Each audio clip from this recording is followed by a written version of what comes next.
माझ्या बायकोने सांगितले की तुम्ही तुमच्या वडिलांना घरातून बाहेर हाकलून का देत नाही, कारण जेव्हा तुम्ही घरी नसता तेव्हा तुमचे वडील माझ्याबरोबर जबरदस्ती करण्याचा प्रयत्न करतात. मला माझ्या बायकोच्या या बोलण्यावर अजिबात विश्वास बसला नाही. त्यामुळे मी घरात चारी बाजूने कॅमेरे लावले. त्यानंतर मी व्हिडिओमध्ये जे काही पाहिलं ते पाहून माझ्या डोळ्यांवर विश्वास बसला नाही, कारण माझे वडील माझ्या बायकोच्या प्रियाच्या बोलण्यावर विश्वास ठेवण्यापेक्षा मी स्वतःहून सत्य जाणून घेण्याचा निर्णय घेतला. कारण मी माझ्या वडिलांवर संशय घेऊ शकत नव्हतो आणि माझी बायको माझ्या वडिलांवर जो आरोप करत होती ती अत्यंत लाजिरवाणी आणि वाईट गोष्ट होती. त्यामुळे मी नीट विचार करून घरात सर्वत्र कॅमेरे लावले होते. मी एकटा बसून त्या खोलीचे रेकॉर्डिंग पाहत होतो. जसजसे रेकॉर्डिंग पुढे जात होते तसतसा माझा श्वास थांबल्यासारखा वाटत होता. कॅमेरामध्ये मी जे काही पाहिलं ते पाहून मला धक्का बसला. मी विचार सुद्धा करू शकत नव्हतो की माझा बाप माझ्या बायको बरोबर असा नालायकपणा करू शकतो. माझे अंग थरथरत होते. मी ते रेकॉर्डिंग मधूनच बंद केलं, कारण पुढचे काहीही बघण्याचे माझे धाडस होत नव्हते. त्यामुळे मी असा निर्णय घेतला की जो मी दुसऱ्या कोणत्याही कारणासाठी घेतला नसता. माझे नाव राहुल आहे. माझे आणि प्रियाचे लग्न होऊन 6 महिने झाले होते, पण या 6 महिन्यांमध्ये माझे आयुष्य पूर्णपणे बदलून गेले. माझी आई हे जग सोडून आधीच गेली होती. त्यामुळे मला माझ्या वडिलांनीच लहानाचे मोठे केले होते. माझ्या बाबांनी मला शिक्षण देण्यात आणि सांभाळण्यात काहीच कमतरता सोडली नाही. त्यांनी मला आई आणि वडील असे दोघांचे प्रेम दिले. माझे वडील माझा आदर्श होते, पण मला काय ठाऊक होते की ज्या वडिलांना मी माझा आदर्श समजत होतो तोच माझा बाप माझ्या आयुष्यामध्ये माझा सर्वात मोठा शत्रू होईल. आणि ही गोष्ट मला तेव्हा लक्षात आली जेव्हा माझ्या आयुष्यात माझी बायको प्रिया आली. मी आणि प्रिया एकाच कॉलेजमध्ये शिकत होतो. आम्ही दोघेही 3 वर्षांपर्यंत एकाच कॉलेजमध्ये शिकलो. या 3 वर्षात आम्ही प्रेमात पडलो. दोघे एकमेकांच्या जवळ आलो.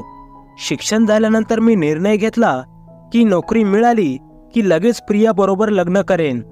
मी प्रियाबरोबर लग्न करणार असल्याचे माझ्या वडिलांना सांगितले होते आणि त्यांनी देखील मला विरोध केला नाही.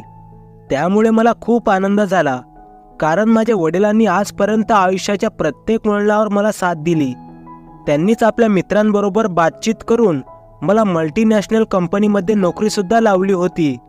नोकरीला लागल्यानंतर मी त्यांना म्हणालो, तुम्ही माझ्यासोबत लग्नाचे स्थळ घेऊन प्रियाच्या घरी चला. यावर बाबा म्हणाले, आधी त्या मुलीला भेटायचे आहे, तू तिला आपल्या घरी बोलाव, त्यानंतर मी काय निर्णय घेईन. बाबा असे बोलल्यानंतर माझ्या मनात विचार आला की जर मला प्रिया पसंत आहे तर बाबांना तिला का बरं भेटायचे आहे. पण मी या गोष्टीकडे जास्त लक्ष दिले नाही आणि दुसऱ्याच दिवशी प्रियाला माझ्या घरी घेऊन आलो. आमच्या घरी कोणी स्त्री नव्हती, त्यामुळे प्रियासाठी चहा नाश्त्याची व्यवस्था कर असे बाबांनी मला सांगितले आणि मला एवढे बोलून बाबा प्रियाबरोबर बोलायला लागले. काही वेळानंतर मी जेव्हा बाबांच्या खोलीत गेलो तेव्हा पाहिलं की प्रियाच्या चेहऱ्याचा रंग बदलला होता. ती शांतपणे मान खाली घालून बसली होती. बाबांनी माझ्याकडे पाहिले आणि ते हसून म्हणाले की मला प्रिया सून म्हणून पसंत आहे.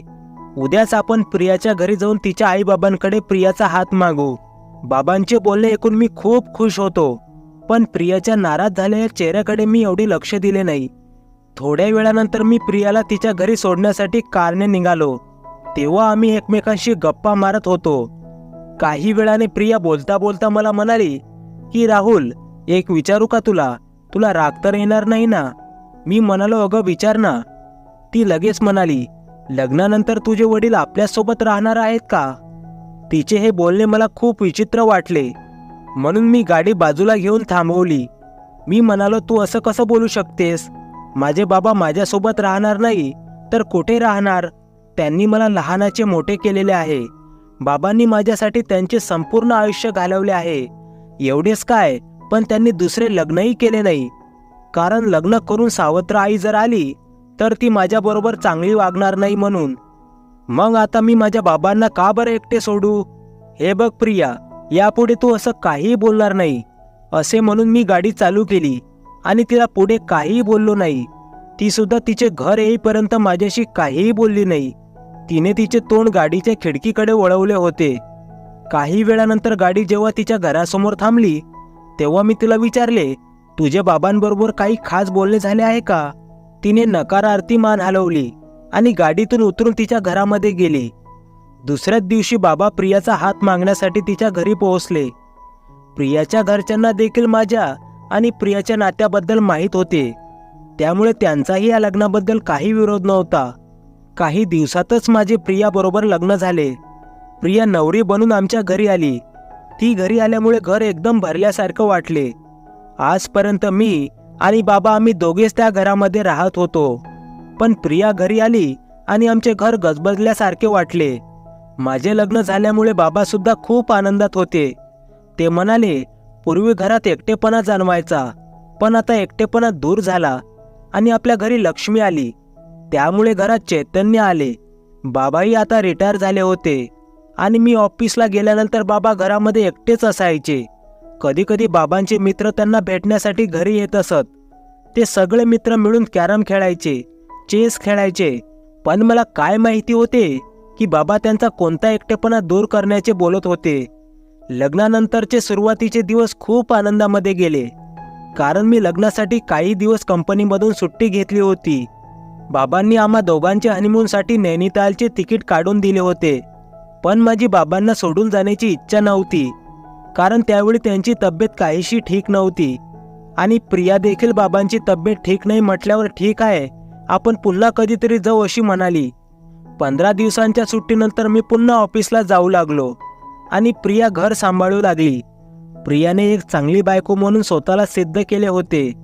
खरंच ती आल्यामुळे माझ्या आयुष्यातील कमी पूर्ण झाली होती. बाबा देखील तिचे खूप कौतुक करत होते. पण लग्नाला अजून 2च महिने झाले होते की प्रियाचे वागणे बदलले. ती पहिल्यापेक्षा आता माझ्याबरोबर खूप कमी बोलायची, सारखी उदास दिसायची. काही विचारले तर व्यवस्थित उत्तर देत नव्हती. ती पूर्ण बदलली होती. लग्नाआधी ती खूप मॉडर्न राहायची, पण आमच्या घरी आल्यापासून तिने मॉडर्न राहणे सोडून दिले होते. तिच्या अशा वागण्यामुळे मला आनंद व्हायचा, कारण की ती एका उत्तम बायकोचे आणि सुनेचे कर्तव्य व्यवस्थित निभावत होती. पण नेहमी ती बाबांच्या समोर मला घाबरल्यासारखी वाटायची. ती प्रत्येक वेळी तिची ओढणी सावरताना दिसायची. कधी कधी तर ती बाबांच्या समोर येणे देखील पसंत करत नव्हती.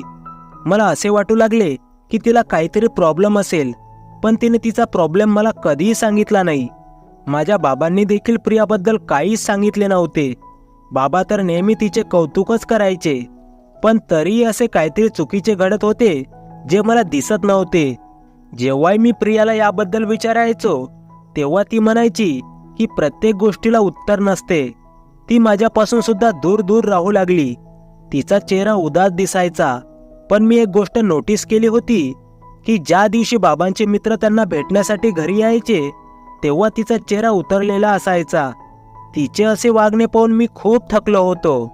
एके दिवशी मी तिला माझ्यासमोर बसवले आणि विचारले की सांग, अशी कोणती गोष्ट आहे ज्यामुळे तू नाराज असतेस? प्रिया, मी तुला खूप दिवसांपासून पाहतो आहे. तू नेहमी उदास आणि अस्वस्थ दिसतेस.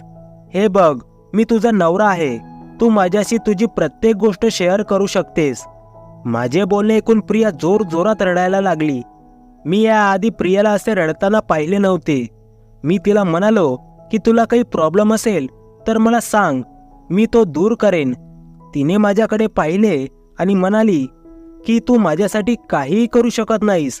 हे जसे चाललेले आहे तसेच चालू दे. मला तुला काहीही सांगून आपल्या नात्याला खराब करायचे नाही. प्रियाचे बोलणे ऐकून मी गोंधळलो. अखेर अशी कोणती गोष्ट असू शकते की ज्यामुळे आमचे नाते खराब होऊ शकेल? मी तिचा हात माझ्या डोक्यावर ठेवून म्हणालो की तुला माझी शपथ आहे, सगळे खरे खरे सांग की तुला कोणत्या गोष्टीचा त्रास आहे ज्यामुळे तू नेहमी उदास आणि हिरमुसलेली दिसतेस. त्यानंतर ती रडत रडत जे काही बोलली ते ऐकून मी आश्चर्यचकित झालो. मला वाटले मी काहीतरी चुकीचे ऐकले आहे. त्यामुळे मी तिला पुन्हा एकदा विचारले की तुला कळतं का तू काय बोलत आहेस? पण पुन्हा तिने तीच गोष्ट दुसऱ्यांदा सांगितली, जे ऐकून माझ्या डोक्यावर आभाळ कोसळले. मी रागात म्हणालो, प्रिया, शुद्धीत आहेस का? तू या गोष्टीबद्दल बोलणे तर सोड, पण तू असा विचारही कसा करू शकतेस? प्रिया म्हणाली, मी जे काही तुला सांगत आहे ते सर्व तुझ्या वडिलांनी माझ्याबरोबर केलेले आहे आणि वरून तू मलाच रागावतो आहेस. अरे राहुल, तुला काय माहिती आहे या घरामध्ये मला काय काय सहन करावे लागत आहे.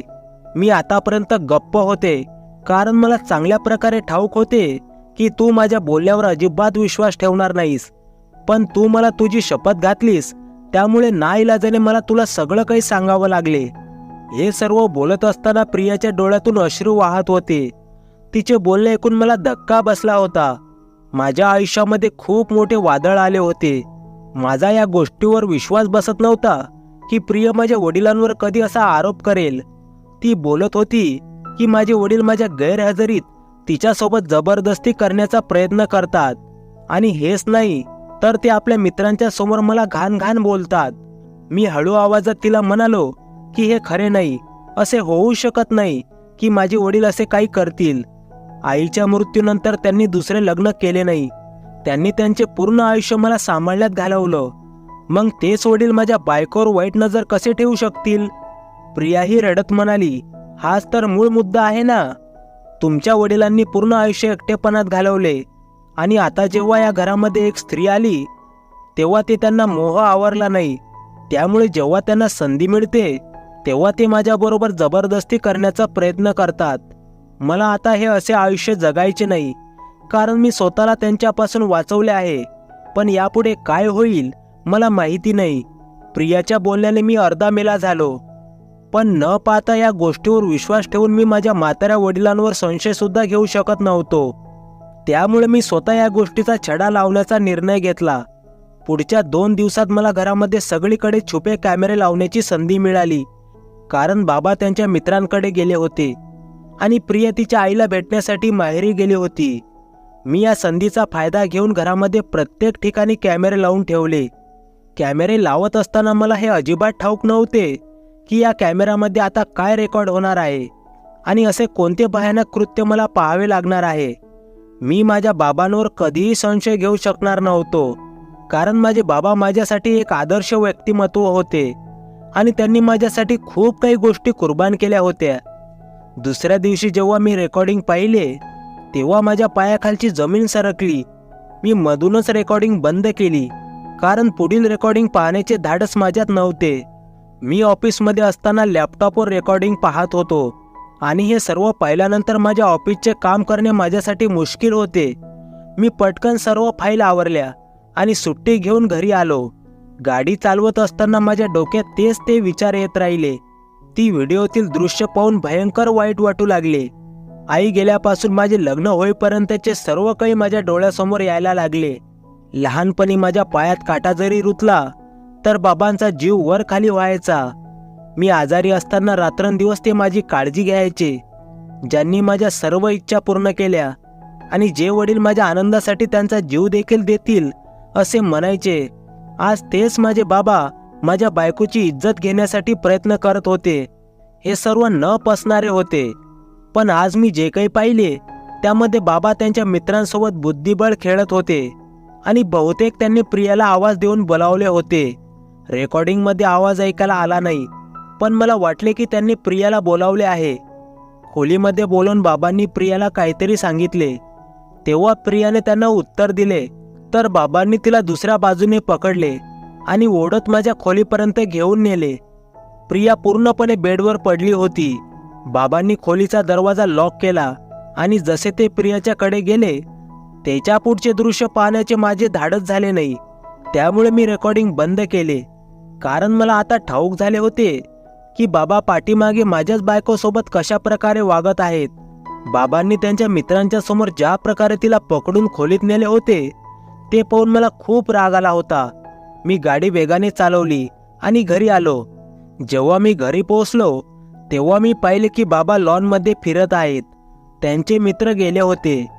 मला पाहून बाबा काहीतरी बोलण्यासाठी माझ्याकडे येत होते, पण मी त्यांना धक्का देऊन बाजूला केले आणि जोरात दरवाजा वाजवू लागलो. दरवाजा आतून बंद होता.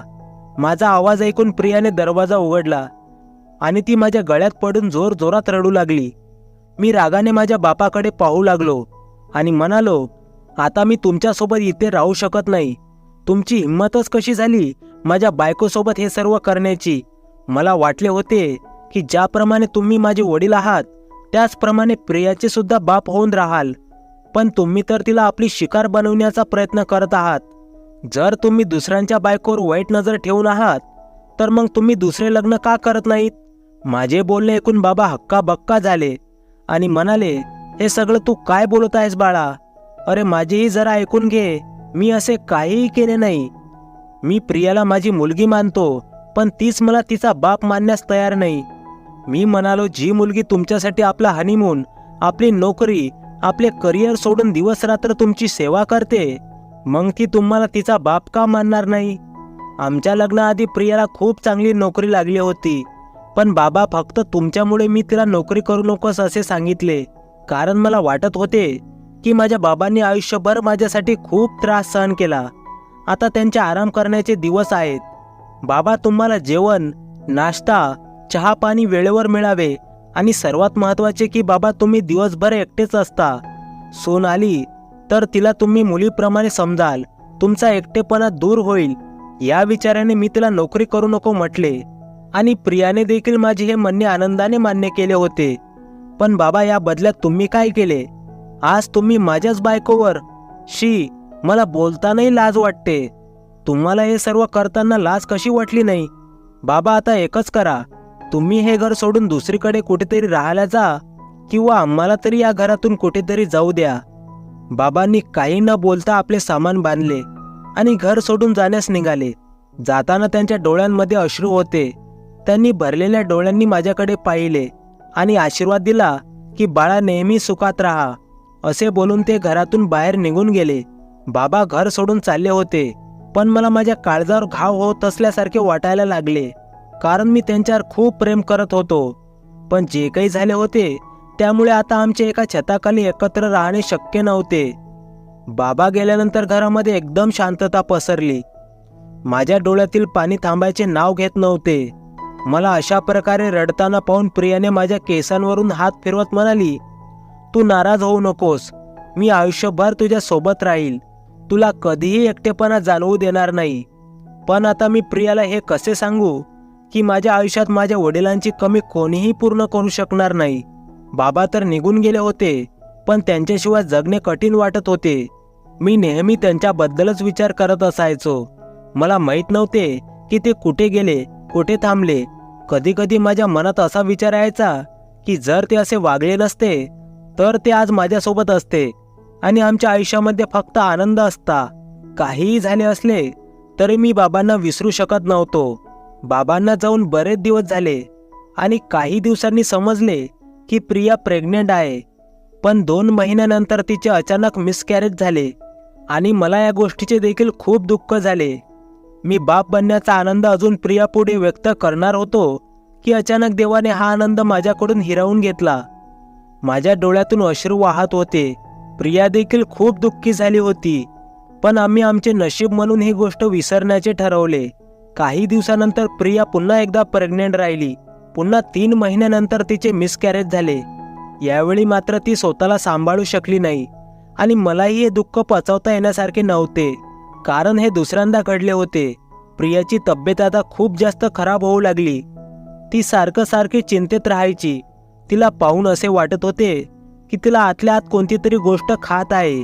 जेव्हापासून मला माझ्या दुसऱ्या मुलाचे मिसकॅरेज होण्याची बातमी मिळाली होती तेव्हापासून मला बाबांची खूप आठवण येत होती. माझ्या आयुष्यातील प्रत्येक आनंदात आणि दुःखात मला सांभाळले होते आणि आज जेव्हा मी या दुःखातून जात होतो तेव्हा ते माझ्या बरोबर नव्हते. मला बाबांची खूप आठवण येत होती. माझ्याजवळ त्यांचा कोणताही फोटोही नव्हता. मला त्यांना पाहायचे होते, त्यामुळे इच्छा नसताना देखील मी ते रेकॉर्डिंग पुन्हा माझ्या लॅपटॉपमध्ये ऑन केली.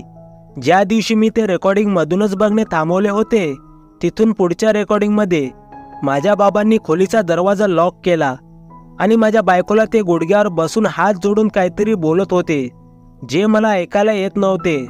पण माझ्या बायकोने बाबांच्या केसांना पकडून त्यांना उभे केले आणि माहीत नाही ती काय म्हणाली. बाबा रडत रडत खोली बाहेर निघून आले. हे सर्व पाहून मी चकित झालो. अर्ध सत्य माहीत करून मी जे पाऊल उचलले होते ते आज पूर्ण पाहिल्यानंतर मला पश्चाताप होऊ लागला. मी कुठे तोंड दाखवण्याच्या लायकीचा राहिलो नाही. पण त्यावेळी त्या दोघांमध्ये काय बोलले होते हे प्रिया सांगू शकत नव्हती, ना माझे वडील. बाबा तर माहीत नाही मागच्या 8 महिन्यांपासून कुठे होते. हे सर्व पाहिल्यानंतर मी थेट माझ्या खोलीमध्ये प्रियाच्या जवळ गेलो. तिथे ती बेडवर बसून रडत होती. मी प्रियाला विचारले, आज मला सत्य जाणून घ्यायचे आहे. तू खरे खरे सांग की तू त्या दिवशी माझ्या बाबांबरोबर काय केले होते, कारण आज जे काही तुझ्याबरोबर होत आहे ते तुझ्या कर्माची शिक्षा आहे. माझे बोलणे ऐकून प्रिया घाबरली आणि म्हणाली, हो, मलाही असे वाटत आहे की आज आपल्याबरोबर जे काही होत आहे ते माझ्या कर्माची शिक्षा आहे. ती म्हणाली की जेव्हापासून मी लग्न करून या घरामध्ये आली तेव्हापासून तिला माझे बाबा खटकत होते. बाबा तिला आपली नेहमी मुलगी मानत होते, पण प्रियालाच त्यांच्यासोबत राहायचे नव्हते. पण जर तिने मला बाबासोबत राहायचे नाही असे म्हटले असते तर मी तिला घरातून बाहेर हाकलून दिलं असतं. त्यामुळे तिने बाबांना घरातून बाहेर काढण्यासाठी हा डाव रचला आणि जाणून बुजून माझ्यासोबत ड्रामा करायला सुरुवात केली. माझ्यासमोर ती एक चांगली बायको आणि चांगली सून बनण्याचा ड्रामा करत होती आणि माझ्या मागे बाबांना त्रास देण्याची एकही संधी सोडत नव्हती. पण बाबांनी मला कधीही तिच्या विरुद्ध काहीही सांगितले नाही, तिची कसलीच तक्रार केली नाही. उलट तीच मला बाबाबद्दल काही वाईट सांगून तक्रार करायची. तिला बाबांचे मित्र घरी आलेले आवडत नव्हते आणि त्यामुळेच बाबांचे मित्र आल्यानंतर ती जाणून बुजून ओढणी न घेता बाबांच्या मित्रांसमोर यायची. ज्या दिवशी मी रेकॉर्डिंग पाहिली होती त्या दिवशी बाबांनी आवाज दिल्यानंतर प्रिया बिना ओढणीचीच त्या खोलीमध्ये गेली होती. बाबांनी जेव्हा तिला चहा बनवायला सांगितले तेव्हा तिने उलटे उत्तर दिले की मी तुझ्या बापाची नोकर नाही. माझ्या बाबांना त्यांच्या मित्रासमोर तिचे असे वागणे आणि बोलणे आवडले नाही. त्यामुळे त्यांनी तिचा हात पकडून तिला ओढत खोलीत नेले आणि दरवाजा लॉक केला, केवळ मागून त्यांचा कोणी मित्र येऊ नये म्हणून. आणि बाबा प्रियाच्या समोर हात जोडून म्हणाले, कमीत कमी माझ्या मित्रांसमोर तरी व्यवस्थित राहत जा. तिने तिची चूक मान्य करण्यापेक्षा बाबांनाच वाईट बोलू लागली. आणि जेव्हा मी ऑफिसवरून आलो तेव्हा ती माझ्यासमोर चांगले वागण्याचे नाटक करायला लागली. माझ्या लक्षात आहे की त्या दिवशी बाबांना मला काहीतरी सांगायचे होते, पण मी त्यांना बोलण्याची संधीच दिली नाही आणि त्यांना चुकीचे ठरवून घरातून बाहेर काढले. प्रिया मला माफी मागत होती. तिला माहीत होते की तिच्यासोबत आज जे काही होत आहे ते तिने बाबांसोबत चुकीचे वागले आहे, त्यामुळेच होत आहे. मी रागाने प्रियाकडे पाहिले आणि म्हणालो, माझी माफी मागू नकोस तर बाबांची माग, कारण मी सुद्धा यामध्ये गुन्हेगार आहे. मी बाबांच्या सर्व मित्रांना विचारले तेव्हा मला माहीत झाले की बाबा त्यांच्या एका मित्राबरोबर आमच्या जुन्या घरी शिफ्ट झाले आहेत. मी प्रियाला घेऊन बाबांकडे गेलो आणि बाबांचे पाय धरून आपल्या गुन्ह्याची माफी मागू लागलो. बाबा घर सोडून गेल्यापासून घरामध्ये चांगले काही घडलेच नाही, उलट सर्व वाईट गोष्टींनी घराचा रस्ता धरला होता. बाबा शेवटी एक वडील होते, ते आमच्याशी नाराज कसे राहतील? त्यांनी आम्हाला मनापासून माफ केले आणि आमच्यासोबत घरी आले. बाबा आल्यानंतर पुन्हा आमच्या घरात आनंदी आनंद झाला. मित्रांनो, कधी कधी आपण वरवर दिसणाऱ्या गोष्टीवरून तर्क काढून आपल्या काही खऱ्या माणसांना चुकीचे समजतो, पण प्रत्यक्षात ते चुकीचे नसतात. त्यामुळे कोणावरही कसलेही आरोप करताना त्या गोष्टीची शहानिशा करावी, कारण जी माणसे मनाने स्वच्छ आणि खरी असतात तेच आपल्यासाठी अनमोल असतात आणि त्यांच्या असण्यानेच आपले आयुष्य अबाधित आहे. आणि असेच एक नाते म्हणजे आपले आई आणि वडील. मित्रांनो, तुम्हाला या कथेबद्दल काय वाटते कमेंट करून नक्की सांगा. आणि कथा आवडली असेल तर चॅनलला प्लीज सबस्क्राईब करा. पूर्ण कथा ऐकल्याबद्दल तुमचे खूप खूप आभार. पुन्हा भेटू एका नवीन कथेसह. धन्यवाद.